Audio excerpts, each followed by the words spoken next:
Hi friends, welcome to my channel. Friends, today I have brought for you some sentences based on the future continuous tense. इस tense में आपको Hindi sentences वो आता रहेगा, मैं यह काम करता रहूँगा, इस तरह के वाक्य आपको मिलेंगे। इसमें आप विल शैल के साथ बी लगाकर क्रिया का आईएनजी रूप मेन वर्ब नंबर 4 का प्रयोग करेंगे। तो आइए टॉपिक पर चलने के पहले इस वीडियो को लाइक कर लें और यदि आपने अभी तक मेरे चैनल को सब्सक्राइब नहीं किया है तो इसे सब्सक्राइब कर लें और साथ साथ बेल आइकन को भी प्रेस कर लें ताकि आपको लेटेस्ट नोटिफिकेशंस मिलते रहें। आइए दोस्तों टॉपिक शुरू करते हैं। यदि आप कहना चाहते हैं कि वह मेरे पास आता रहेगा, वह मेरे पास आता रहेगा, तो आप बोलें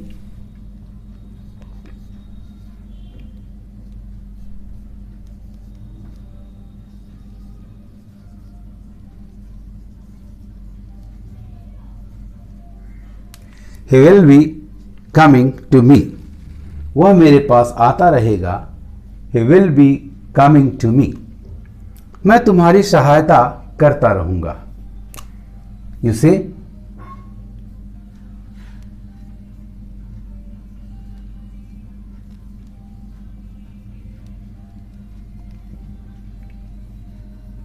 I will be helping you. मैं तुम्हारी सहायता करता रहूंगा। I will be helping to you. मैं तुम्हें हर माह 5,000 रुपये भेजता रहूंगा। मैं तुम्हें हर माह 5,000 रुपये भेजता रहूंगा। तो आप बोलें I'll be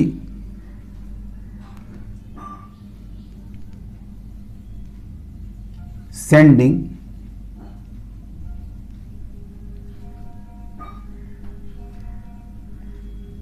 rupees 5,000 each to you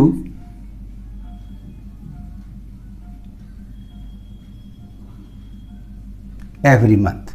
मैं तुम्हें हर माह 5,000 रुपये भेजता रहूंगा। से I'll be sending rupees 5,000 each to you every month. तुम कल इस समय तक यह काम करते रहोगे। इसे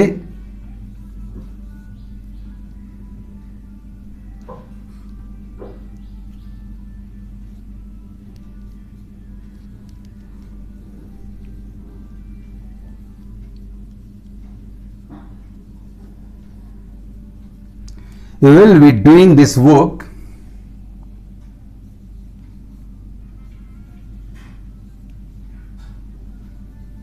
by this time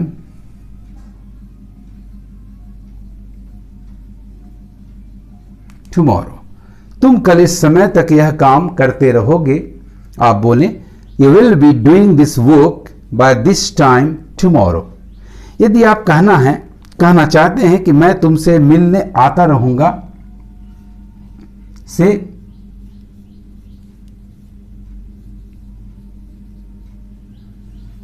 I'll be coming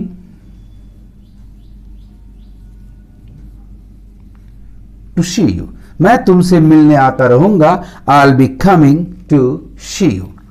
friends, हमेशा याद रखें कि future continuous tense will be और shall be plus main verb number 4 का प्रयोग ये दिखाता है कि आप आने वाले समय में इस काम को करना जारी रखेंगे। तभी तो आप कहते हैं कि he will be coming to me, वह मेरे पास आता रहेगा। I'll be helping you, मैं तुम्हारी मदद करता रहूंगा।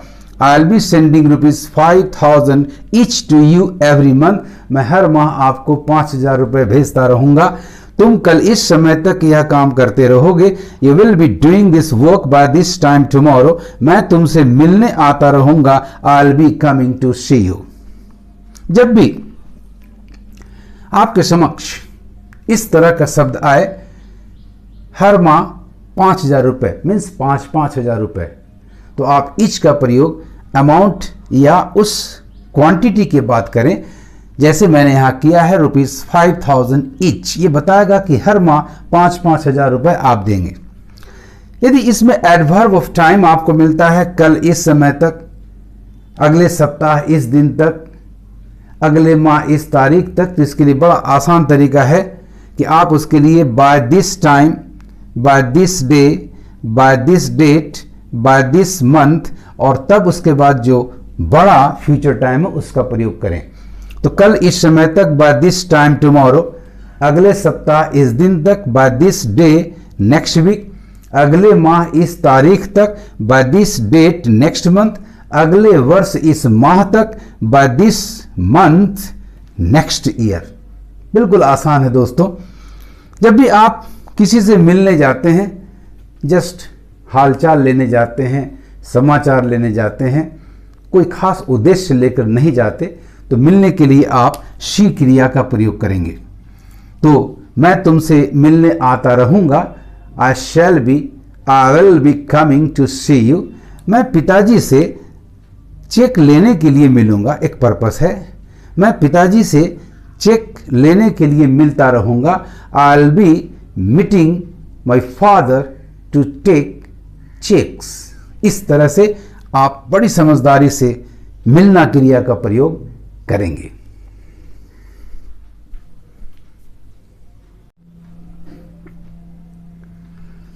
फ्रेंड्स, फ्यूचर इंडेफिनिट और फ्यूचर कंटिन्यूअस टेंस में एक डिफरेंस मैं बता रहा हूं। जब भी आप आने वाले समय में कहीं जाने, कुछ करने की बात करेंगे, जैसे आप कहते हैं मैं कल आऊंगा, इसका मतलब किसी के कहने पर, किसी के बुलाने पर, किसी के अनुरोध पर आप ऐसा करेंगे। लेकिन यदि वो काम आप अपनी इच्छा से करेंगे, जैसे मैं कल पटना अपनी पुस्तकें खरीदने जाऊंगा, ये आपकी जरूरत है, आपकी इच्छा है। तो यदि आपका फ्यूचर टेंस की क्रिया गागेगी वाली क्रिया से स्पष्ट नहीं हो कि यह आपकी अपनी इच्छा है, तो उसका अनुवाद, उसका प्रयोग आप future indefinite will, shall, main verb one के साथ करेंगे। लेकिन यदि उस तरह के सेंटेंस में स्पष्ट हो जाए कि ये आपकी इच्छा है, आप अपनी इच्छा पर करेंगे, तो उस सेंटेंस का अनुवाद, उसका इंग्लिश में प्रयोग आप फ्यूचर कंटिन्यूअस की क्रिया लगाकर करेंगे। Will be, shell be plus main verb number 4। आइए इस तरह के अंतर पर आधारित कुछ वाक्य देखते हैं। तो यदि आप कहते हैं मैं कल पटना जाऊंगा, तो इसका अर्थ आ रहा है कि आपको किसी ने इनवाइट किया है या आप किसी के कहने पर ऐसा करेंगे। तो आप सिंपली फ्यूचर इंडेफिनिट क्रिया का प्रयोग करें। तो बोलें,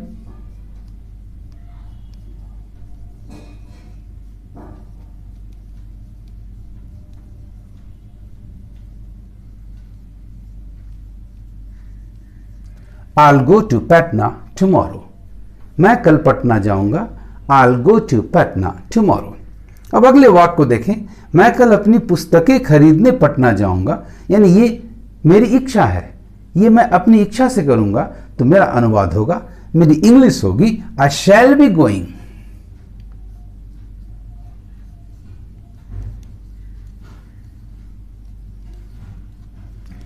I'll be going to Patna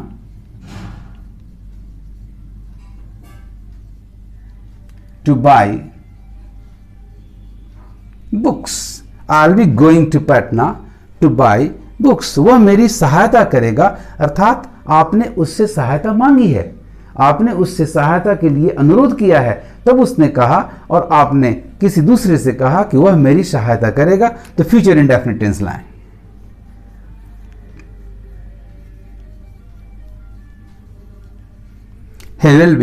he will help me। वह मेरी सहायता करेगा। he will help me। वह बहुत दयालु है, वह सभी की सहायता करेगा। क्योंकि नेचर उसका दयालु है, बहुत दयालु है, तो जाहिर है कि जहां भी देखेगा कि उस व्यक्ति को उसकी मदद की जरूरत है, वो स्वतः उसकी मदद करेगा। ऐसी स्थिति में आप फ्यूचर कंटिन्यूअस टेंस का प्रयोग करें। तो आप बोलें, he is very kind,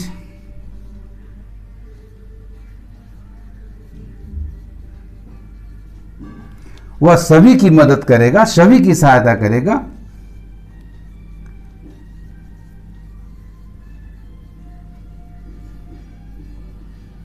he will be helping all or he will be helping everyone। तो याद करें रखें इस अंतर को, future indefinite and future continuous काम आने वाले समय में किसी के कहने पर या आपकी इच्छा पर है, स्पष्ट ना हो तो फ्यूचर इंडेफिनिट का प्रयोग करें, लेकिन यदि स्पष्ट हो जाए कि ये आपकी अपनी इच्छा है तो फ्यूचर कंटिन्यूअस टेंस का प्रयोग करें।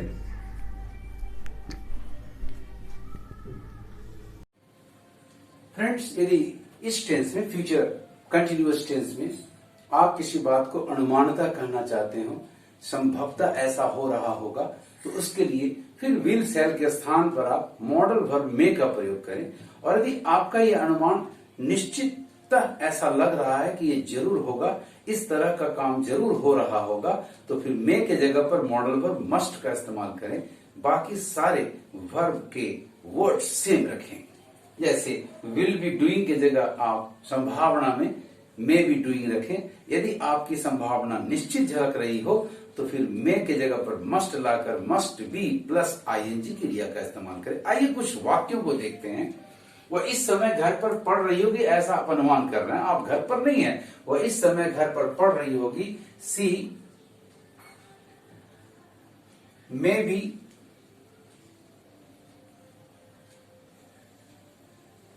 Studying at home now,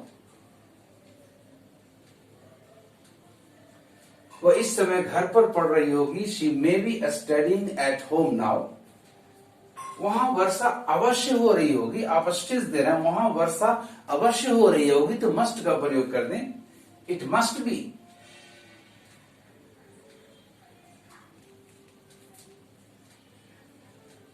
it must be raining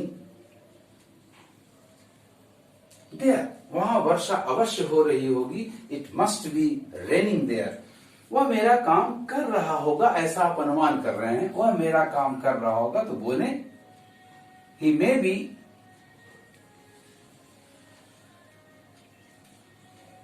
doing my work. He may be doing my work. लेकिन यदि आपको लग रहा है कि ऐसा जरूर हो रहा होगा, तो आप ये कहेंगे कि वह उसे अवश्य तंग कर रहा होगा, वह उसे अवश्य तंग कर रहा होगा, तो आप बोले he must be vexing him। वह उसे अवश्य तंग कर रहा होगा, he must be vexing him। ठीक इसी तरह से यदि आप एक्शन पर, फ्यूचर कंटिन्यूअस टेंस के एक्शन पर स्ट्रेस देना चाहते हैं, आप कहना चाहते हैं कि मैं जरूर आता रहूंगा, वह अवश्य यह काम करता रहेगा, तो इस तरह से आप विल के जगह शैल और शैल के जगह विल या सेंटेंस के लास्ट में एडवर्ब इंडीड का प्रयोग कर दें। तो आपको मेरा ये वीडियो कैसा लगा कमेंट करेंगे और इसे ज्यादा से ज्यादा शेयर करेंगे। Thank you for watching my video.